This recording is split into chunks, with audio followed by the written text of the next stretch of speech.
Chapter number 14 બાયોમોલિક્યુલ્સ એનો આજનો આપણો ટોપિક છે સ્ટ્રક્ચર ઓફ પ્રોટીન્સ. ઓકે, તો પહેલાં પેલું પ્રોટીન શેનાથી બનેલા હોય? તો protein is made up of amino acids, right? Already આપણને ખબર છે, જોઈ ગયા છે આપણે. તો પ્રોટીન એમિનો એસિડ્સના બનેલા હોય. હવે આ એમિનો એસિડ્સ એકબીજા સાથે કમ્બાઈન થાય. એટલે માની લો આ એક એમિનો એસિડ છે, આ બીજો એમિનો એસિડ, આ ત્રીજો એમિનો એસિડ, આ ચોથો એમિનો એસિડ, આ પાંચમો એમિનો એસિડ. બધા એમિનો એસિડ એકબીજા સાથે કનેક્ટ થાય. કનેક્ટ થવા માટે કંઈક તો વચ્ચે બોન્ડ હોવો જોઈએ.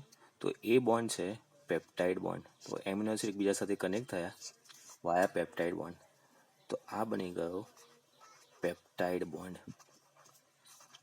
કે પેપ્ટાઇડ લિંકેજ. તો પેપ્ટાઇડ બોન્ડ કે જે પેપ્ટાઇડ લિંકેજ છે એ કોની કોની વચ્ચે બને? તો એ બને એક એમિનો એસિડના COOH ગ્રુપ પાસે અને બીજા એમિનો એસિડના NH2 ગ્રુપ પાસે.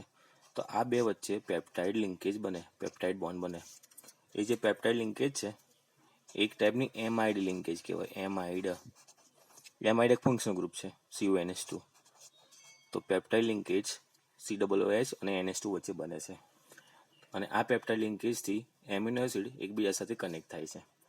ઓકે, એક એક્ઝામ્પલથી સમજીએ તો વધારે આઈડિયા આવે આપણને કે કેવી રીતે પેપ્ટાઇડ બોન્ડ બને છે.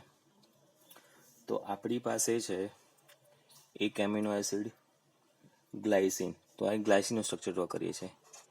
NH2CH2COOH આ ગ્લાયસિન છે. ગ્લાયસિન કમ્બાઈન થાય છે એલેનિન નામ સાથે. એલેનિન એક એમિનો એસિડનું નામ છે. આ NH2CH3CH આ એલેનિન છે. આ એમિનો એસિડનું નામ છે ગ્લાયસિન. આ એમિનો એસિડનું નામ છે એલેનિન. બંને એમિનો એસિડ છે. બંને કેવી રીતે કમ્બાઈન થશે? ઓકે, તો જો અહીંયાથી OH ગ્રુપ અને અહીંયાથી H. OH ને H કમ્બાઈન થઈને છૂટું શું પડશે? H2O. તો અહીંથી H2O છૂટો પડ્યો. તો અહીંયાથી વધ્યું શું? તો અહીંયાથી વધ્યું CH2 NH2. અહીંયાથી વધ્યું શું? CO વધ્યો. અહીંયાથી વધ્યો શું? એક H જતો રહ્યો, એક જ H વધ્યો. તો અહીંયાથી વધ્યો શું? NH. બાકી હતું એવું ને એવું CH3 COOH. તો આ બે એમિનો એસિડ વચ્ચે બની ગઈ પેપ્ટાઇડ લિંકેજ. તો આ થઈ ગઈ પેપ્ટાઇડ લિંકેજ. પેપ્ટાઇડ લિંકેજ બની ગઈ. આ બે એમિનો એસિડ વચ્ચે બની ગઈ પેપ્ટાઇડ લિંકેજ. તો આ છે પેપ્ટાઇડ બોન્ડ કે પેપ્ટાઇડ લિંકેજ. ઓકે, તો આ રીતે જે બે એમિનો એસિડ કમ્બાઈન થાય છે એને આપણે કહીશું ડાયપેપ્ટાઇડ. ડાયપેપ્ટાઇડ. હવે તમને ક્વેશ્ચન થાય કે સર પેપ્ટાઇડ બોન્ડ તો અહીંયા એક જ છે, તો એને ડાયપેપ્ટાઇડ કેમ કહેવાય? તો ટર્મિનોલોજીમાં ડિફરન્સ સમજો. જો બે એમિનો એસિડ હોય એમની વચ્ચે એક જ પેપ્ટાઇડ બોન્ડ હોય તો એને ડાયપેપ્ટાઇડ કહેવાય. ડાયપેપ્ટાઇડનો મિનિંગ એવો નથી થતો કે બે પેપ્ટાઇડ બોન્ડ પ્રેઝન્ટ હોય, બે પેપ્ટાઇડ લિંકેજ પ્રેઝન્ટ હોય. ડાયપેપ્ટાઇડનો મતલબ એવો થાય છે કે એમિનો એસિડ છે બે, એમિનો એસિડ છે બે, એમની વચ્ચે પેપ્ટાઇડ બોન્ડ છે એક જ. તો ઘણીવાર કન્ફ્યુઝન થાય છે ઘણા બધાને, તો કન્ફ્યુઝન ના હોવું જોઈએ. હવે બે એમિનો એસિડ એક પેપ્ટાઇડ બોન્ડ તો એને ડાયપેપ્ટાઇડ કહેવાય. આનું સ્પેશિયલ નામ કહીએ બીકોઝ આ ગ્લાયસિન અને એલેનિન વચ્ચે બોન્ડ બન્યો છે. તો એનું જે નામ છે એ નામ છે ગ્લાયસાઇલ એલેનિન. ગ્લાયસાઇલ એલેનિન. આ જે ડાયપેપ્ટાઇડ બન્યો છે એનું નામ છે ગ્લાયસાઇલ એલેનિન. એટલે કે ગ્લાયસિન અને એલેનિન બે એમિનો એસિડ છે, એમની વચ્ચે પેપ્ટાઇડ લિંકેજથી આ ડાયપેપ્ટાઇડ બન્યો છે. તેનું નામ થશે ગ્લાયસાઇલ એલેનિન. ઓકે, હવે સપોઝ આપણને ટ્રાયપેપ્ટાઇડ કે ટ્રાયપેપ્ટાઇડ છે, ટ્રાયપેપ્ટાઇડ, તો એનો મતલબ શું થાય? તો એનો મતલબ એવો ના થાય કે ત્રણ પેપ્ટાઇડ બોન્ડ છે. એનો મતલબ એવો થાય કે ત્રણ એમિનો એસિડ છે અને ત્રણ એમિનો એસિડ વચ્ચે પેપ્ટાઇડ બોન્ડ બન્યા છે બે, તો એને ટ્રાયપેપ્ટાઇડ કહેવાય. એવી જ રીતે બીજો વર્ડ હોય ટેટ્રાપેપ્ટાઇડ. ટેટ્રાપેપ્ટાઇડ. તો ટેટ્રાપેપ્ટાઇડનો મતલબ એવો થાય આપણી પાસે એમિનો એસિડ છે ચાર, 1 2 3 ને 4. એમની વચ્ચે પેપ્ટાઇડ બોન્ડ છે ત્રણ, 1 2 3. તો ટેટ્રાપેપ્ટાઇડનો મતલબ 4 એમિનો એસિડ, ટેટ્રા એટલે 4. 4 શું હોય? Amino acid. તો 4 એમિનો એસિડ વચ્ચે પેપ્ટાઇડ બોન્ડ હોય 3. તો એવી જ રીતે બીજા વર્ડ હોય, માની લો કે પેન્ટાપેપ્ટાઇડ છે, પેન્ટાપેપ્ટાઇડ, હેક્ઝાપેપ્ટાઇડ. તો એ બધાના મિનિંગ શું થાય? તો પેન્ટાપેપ્ટાઇડનો મતલબ કે 5 એમિનો એસિડ હશે, એમની વચ્ચે પેપ્ટાઇડ બોન્ડ હશે 4. હેક્ઝાપેપ્ટાઇડનો મતલબ 6 એમિનો એસિડ હશે, એમની વચ્ચે પેપ્ટાઇડ બોન્ડ હશે 5. ઓકે, એવી જ રીતે એક વર્ડ બીજો આવે છે પોલીપેપ્ટાઇડ. પોલીપેપ્ટાઇડ. ઓકે, તો પોલીનો મતલબ શું થાય કે ઘણા, પોલી એટલે મતલબ મેની, ઘણા. તો ઘણા બધા એમિનો એસિડ વચ્ચે, એમિનો એસિડ ઘણા બધા હોય, એ એમિનો એસિડ વચ્ચે પેપ્ટાઇડ બોન્ડ બન્યા હોય અને એમની જે લિંકેજથી બોન્ડ બન્યો છે એને પોલીપેપ્ટાઇડ કહેવાય. હવે પોલીપેપ્ટાઇડ જે છે એમાં એકચ્યુઅલી મોર દેન 100 એમિનો એસિડ પ્રેઝન્ટ હોય. જે એમિનો એસિડ છે એ મોર દેન 100 હોય, મતલબ 100 કરતાં વધારે એમિનો એસિડ ભેગા થાય, મોર દેન 100 એમિનો એસિડ્સ ભેગા થાય, એમની વચ્ચે પેપ્ટાઇડ બોન્ડ બને, એને આપણે કહીશું પોલીપેપ્ટાઇડ. તો અહીંયા વર્ડ સમજીશું, 100 કરતાં વધારે એમિનો એસિડ્સ કમ્બાઈન થાય, એમની વચ્ચે પેપ્ટાઇડ બોન્ડ બને, એને કહેવાય પોલીપેપ્ટાઇડ. ઓકે, હવે પોલીપેપ્ટાઇડની તો વાત કરી લીધી, પણ જો એ પોલીપેપ્ટાઇડનું મોલિક્યુલર માસ, જો એ પોલીપેપ્ટાઇડ છે, long chain of amino acid છે, એનું મોલિક્યુલર માસ 1000 યુનિટ કરતાં વધારે હોય, 10,000 યુનિટ કરતાં વધારે હોય, તો એ પોલીપેપ્ટાઇડને આપણે કહીશું પ્રોટીન. તો પોલીપેપ્ટાઇડ અને પ્રોટીન સમજો. તો પોલીપેપ્ટાઇડ એક પ્રોટીન જ છે. તો પ્રોટીન મતલબ કે જ્યારે પોલીપેપ્ટાઇડમાં એમિનો એસિડ વધારે ભેગા થયા હોય, 100 કરતાં વધારે, અને એનું મોલિક્યુલર માસ 10,000 યુનિટ કરતાં વધારે હોય, તેને પ્રોટીન કહેવાય. ઘણીવાર પોલીપેપ્ટાઇડ જે છે એ ઓછા એમિનો એસિડનો પણ બનેલો હોય છે. ફોર એક્ઝામ્પલ ઇન્સ્યુલિન છે, ઇન્સ્યુલિન એમાં 51 જ એમિનો એસિડ પ્રેઝન્ટ છે. તો ઘણીવાર જરૂરી નથી કે પોલીપેપ્ટાઇડ બહુ જ વધારે પડતા એમિનો એસિડથી બને. ઘણા કેસમાં પોલીપેપ્ટાઇડ જે છે એ બહુ ઓછા એમિનો એસિડથી બનેલો છે અને એ પ્રોટીન બનાવે છે. તો એક એવું પ્રોટીન ઇન્સ્યુલિન જે ડાયાબિટીસમાં યુઝ થાય છે, એ પોલીપેપ્ટાઇડ કે જે પ્રોટીન છે એ ફક્ત 51 એમિનો એસિડથી બનેલું છે. તો મતલબ આપણે એટલું ડિસ્ટિંગ્વિશ ના કરી શકીએ કે પ્રોટીન કોને કહેવાય, પોલીપેપ્ટાઇડ કોને કહેવાય. પણ હા, long chain of amino acids 100 કરતાં વધારે એમિનો એસિડ ભેગા થયા હોય અને જેનું મોલિક્યુલર માસ 10,000 યુનિટ કરતાં વધારે હોય, એને પ્રોટીન કહેવાય. પણ ઘણા બધા નાના નાના એમિનો એસિડના પણ, મતલબ કે નાની નાની ચેનવાળા પણ પ્રોટીન અવેલેબલ છે. ઇન્સ્યુલિન બેસ્ટ એક્ઝામ્પલ, જેમાં ફક્ત 51 એમિનો એસિડ જ પ્રેઝન્ટ છે. તો આ થઈ બેઝિક વાત કે પ્રોટીન કેવી રીતે બને, એમિનો એસિડ કેવી રીતે કમ્બાઈન થાય. હવે આપણે વાત કરીશું ક્લાસિફિકેશન પ્રોટીનની. તો નેક્સ્ટ ટોપિક છે આપણો classification of protein. Classification of protein. Okay, તો પ્રોટીનને એના મોલિક્યુલર શેપના હિસાબે, બેઝડ ઓન મોલિક્યુલર શેપ, બે પાર્ટમાં ડિવાઈડ કરી શકાય. યાદ રાખજો, આ ક્લાસિફિકેશન કોના બેઝ પર છે? Based on molecular shape. Molecular શેપના હિસાબે આપણે એને ડિવાઈડ કરીએ છીએ. તો બેઝડ ઓન મોલિક્યુલર શેપ પ્રોટીનને બે પાર્ટમાં ડિવાઈડ કરાય. એક છે ફાઇબ્રસ પ્રોટીન, ફાઇબ્રસ, અને બીજું છે ગ્લોબ્યુલર પ્રોટીન, ગ્લોબ્યુલર. ઘણીવાર ડિફરન્સ પણ પૂછાય છે, differentiate between fibrous and globular protein, તો ધ્યાન રાખજો. ઓકે, તો બેઝડ ઓન મોલિક્યુલર શેપ પ્રોટીનને બે પાર્ટમાં ડિવાઈડ કર્યા, ફાઇબ્રસ પ્રોટીન અને globular protein. Okay, fibrous protein જે છે એમાં ચેન એકબીજાની પેરેલલ હોય, મતલબ આ જે પોલીપેપ્ટાઇડની ચેન છે, આ પોલીપેપ્ટાઇડની ચેન એકબીજાની પેરેલલ છે. તો પોલીપેપ્ટાઇડની ચેન એકબીજાની પેરેલલ હોય એન્ડ એમની વચ્ચે હાઇડ્રોજન બોન્ડ પ્રેઝન્ટ હોય. તો અહીંયા આ રીતે ડ્રો કર્યું છે, એ હાઇડ્રોજન બોન્ડ છે. તો એમની વચ્ચે પ્રેઝન્ટ હોય હાઇડ્રોજન બોન્ડ, હાઇડ્રોજન બોન્ડ. તો પોલીપેપ્ટાઇડની ચેન એકબીજાથી પેરેલલ હોય અને એ ચેન એકબીજાથી હાઇડ્રોજન બોન્ડ અથવા ડાયસલ્ફાઇડ બોન્ડ પણ હોઈ શકે. અહીંયા ડાય સલ્ફાઇડ બોન્ડ.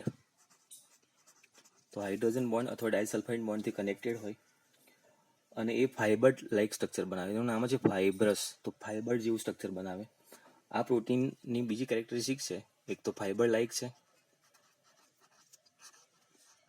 અને ફાઇબર લાઇક છે તો એ વોટરમાં ઇનસોલ્યુબલ હોય, ઇનસોલ્યુબલ ઇન વોટર, બીજી કેરેક્ટરિસ્ટિક છે. ઓકે, કેટલાક કોમન એક્ઝામ્પલ જોઈએ તો બેસ્ટ એક્ઝામ્પલ છે એનું ફાઇબ્રસ પ્રોટીનનું કેરાટીન. તો કેરાટીન એક ફાઇબ્રસ પ્રોટીન છે અને આપણને બધાને ખબર છે કે કેરાટીન શેમાં પ્રેઝન્ટ છે? હેરમાં પ્રેઝન્ટ છે. હેર જે છે એ કેરાટીન પ્રોટીનના બનેલા હોય. વૂલમાં પ્રેઝન્ટ છે, સિલ્કમાં પ્રેઝન્ટ છે. બીજું એક્ઝામ્પલ છે માયોસિન પ્રોટીન. માયોસિન જે પ્રોટીન છે એ પણ ફાઇબ્રસ પ્રોટીન છે. એ પ્રેઝન્ટ છે મસલ્સની અંદર, મસલ્સ. તો આ થયા ફાઇબ્રસ પ્રોટીનની વાત. હવે વાત કરીએ ગ્લોબ્યુલર પ્રોટીનની વાત. તો એનું નામ જ છે ગ્લોબ્યુલર. મતલબ કે જ્યારે પોલીપેપ્ટાઇડ ચેન એકબીજા સાથે કનેક્ટેડ થાય અને સ્ફેરિકલ સ્ટ્રક્ચર બનાવે, તો જ્યારે ચેન ઓફ પોલીપેપ્ટાઇડ છે એકબીજાની અરાઉન્ડમાં કોઇલ થાય એટલે આ આખી પોલીપેપ્ટાઇડ ચેન હતી એનું કોઇલિંગ થયું અને કોઇલિંગ થવાથી આખી રીતે ગ્લોબ્યુલર શેપ બન્યો, સ્ફેરિકલ શેપ બન્યો. તો એને કહીશું ગ્લોબ્યુલર પ્રોટીન. અને આ જે ગ્લોબ્યુલર પ્રોટીન છે આ ફાઇબર લાઇક હતા, આ કેવા છે? સ્ફેરિકલ છે. બીજું, ફાઇબ્રસ પ્રોટીન કેવા હતા? વોટર ઇનસોલ્યુબલ હતા. જ્યારે આ કેવા છે? Water soluble. તો વોટર સોલ્યુબલ છે, મેઇન ડિફરન્સ. ઓકે, એક્ઝામ્પલ યાદ રાખીશું. તો એનો એક્ઝામ્પલ છે ઇન્સ્યુલિન. ઇન્સ્યુલિન એક ગ્લોબ્યુલર પ્રોટીન છે. અને બીજું એક્ઝામ્પલ છે આલ્બ્યુમિન. આલ્બ્યુમિન જે બ્લડમાં પ્રેઝન્ટ હોય છે. ઇન્સ્યુલિન, આલ્બ્યુમિન એ ગ્લોબ્યુલર પ્રોટીનના એક્ઝામ્પલ છે. તો આ થઈ વાત ફાઇબ્રસ પ્રોટીન અને ગ્લોબ્યુલર પ્રોટીનની. હવે નેક્સ્ટ ક્લાસિફિકેશન જોઈશું. Classification based on shape and structure. તો સ્ટ્રક્ચર અને શેપના બેઝ પર પ્રોટીન કેવી રીતે ક્લાસિફાઈ કરાય એની વાત કરીશું હવે આપણે. ઓકે, તો નેક્સ્ટ ટોપિક છે આપણો classification protein based on shape and structure. તો classification of protein, classification of protein based on shape and structure. Okay, તો આ કેસની અંદર પ્રોટીનને આપણે 4 પાર્ટમાં ડિવાઈડ કરીશું.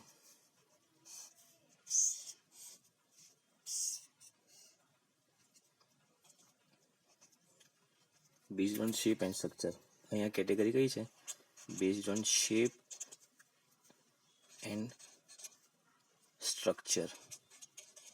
શેપ અને સ્ટ્રક્ચરના બેઝ પર પ્રોટીનને ક્લાસિફાઈ કરીએ.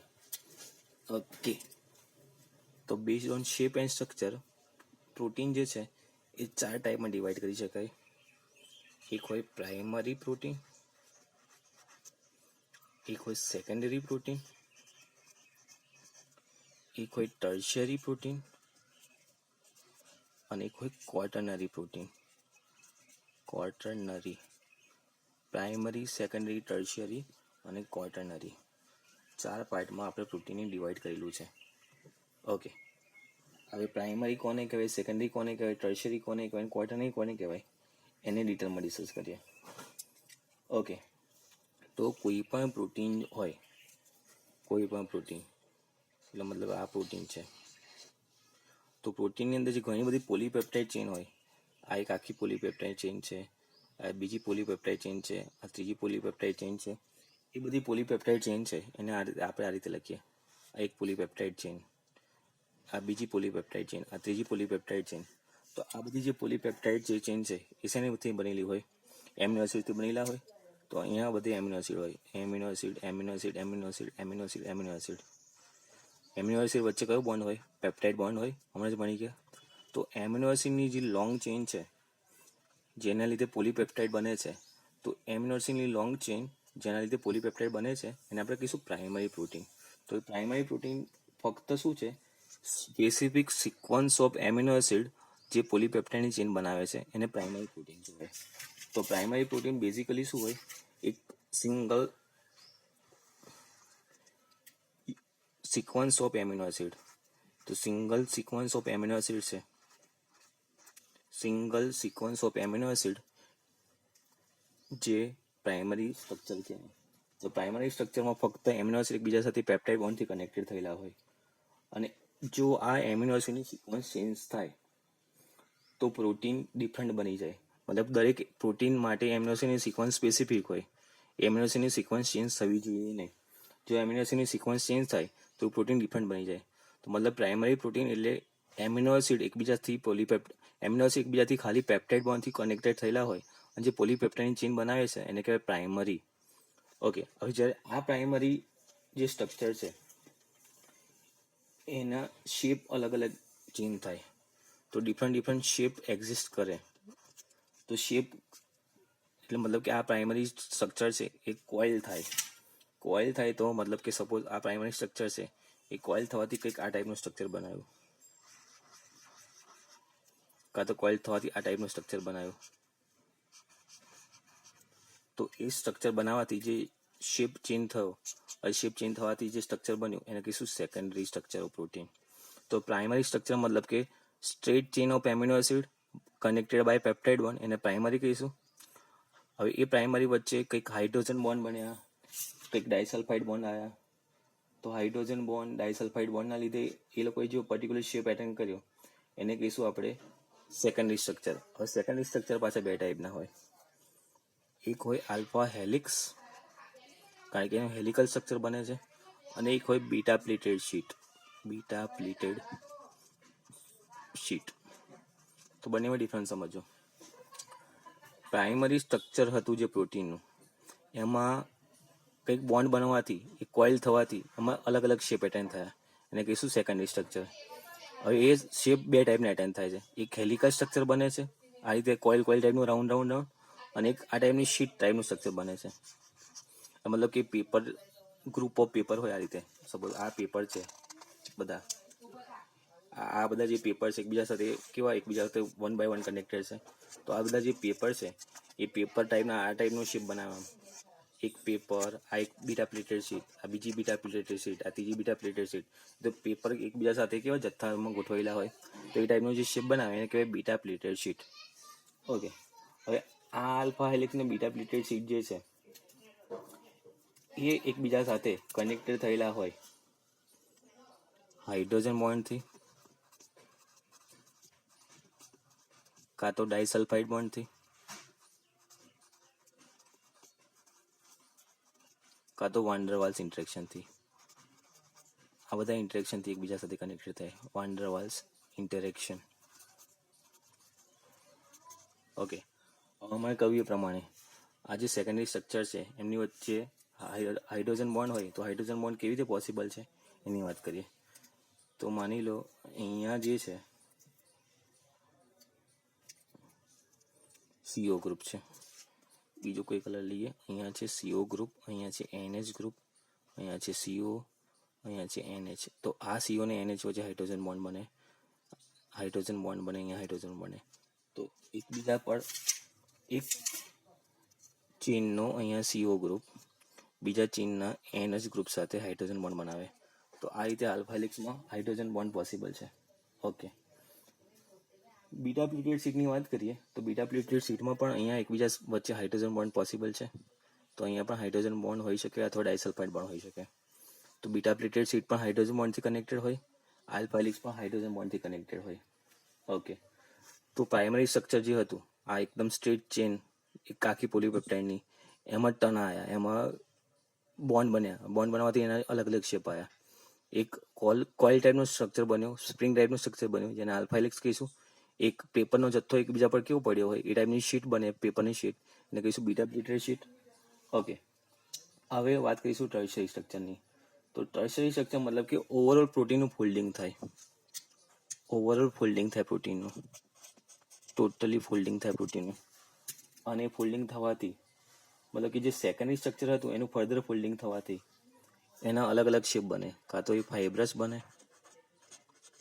કાં તો એ ગ્લોબ્યુલર બને, અને એનું 3 ડાયમેન્શનલ જે સ્ટ્રક્ચર છે, 3 ડાયમેન્શનલ સ્ટ્રક્ચર સેકન્ડરી સ્ટ્રક્ચરના પર ફોલ્ડિંગ થવાથી જે 3 ડાયમેન્શનલ સ્ટ્રક્ચર બને છે એને ટર્શરી સ્ટ્રક્ચર કહીએ.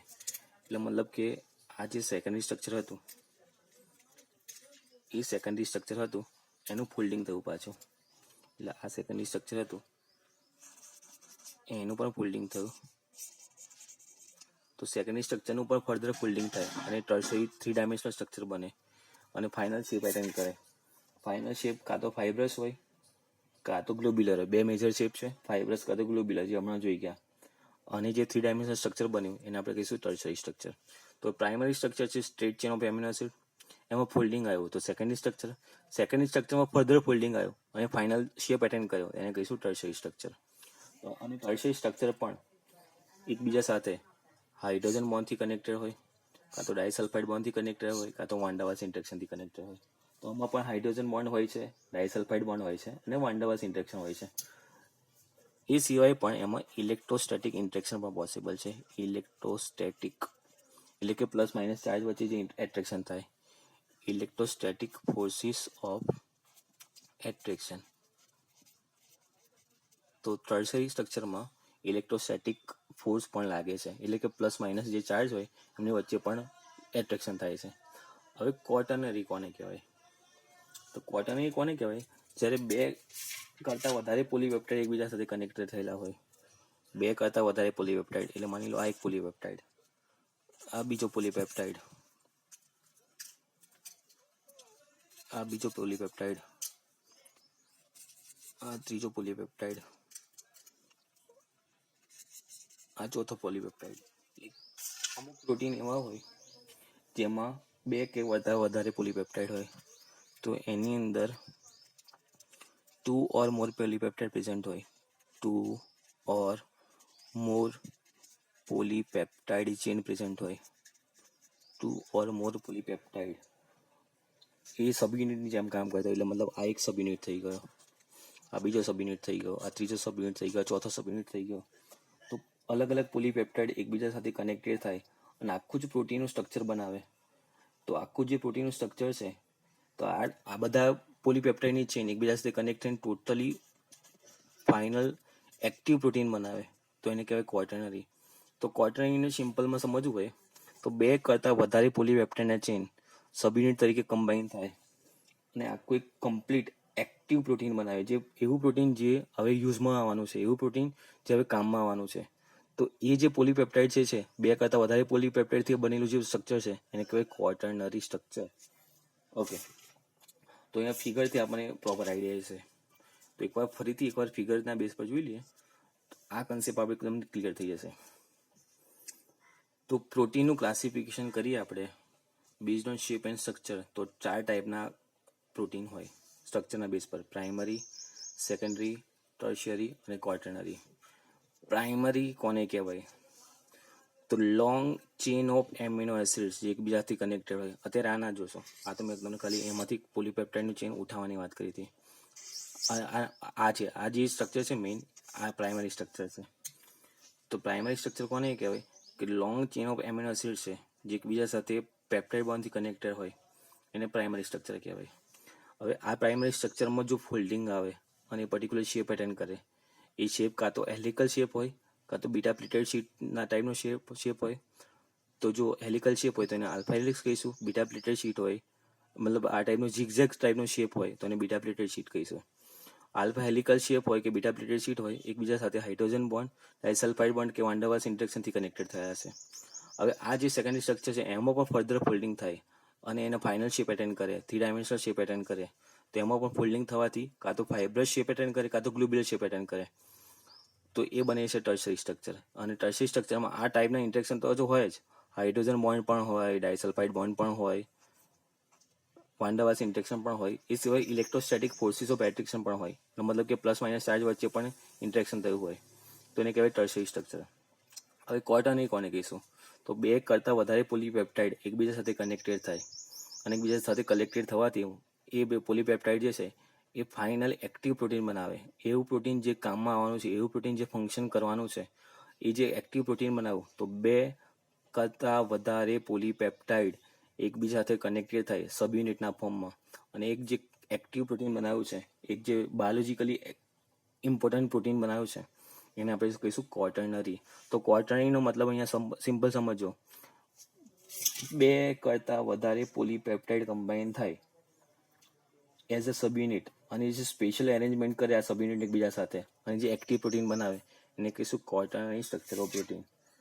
તો શોર્ટમાં single straight chain of amino acid એટલે પ્રાઇમરી, એમાં ફોલ્ડિંગ થવાથી શેપ પેટર્ન થયા હેલિકલ કે ઝિગઝેગ, હેલિકલ તો આલ્ફા હેલિક, ઝિગઝેગ તો બીટા પ્લેટેડ, એમાં ફોલ્ડિંગ થવાથી 3 ડાયમેન્શનલ સ્ટ્રક્ચર બન્યું તો ટર્શરી, 2 કરતાં વધારે પોલીપેપ્ટાઇડ કનેક્ટેડ થયા તો ક્વોટર્નરી. તો આ થયું structure of protein, classification protein, primary, secondary, tertiary અને ક્વોટર્નરી.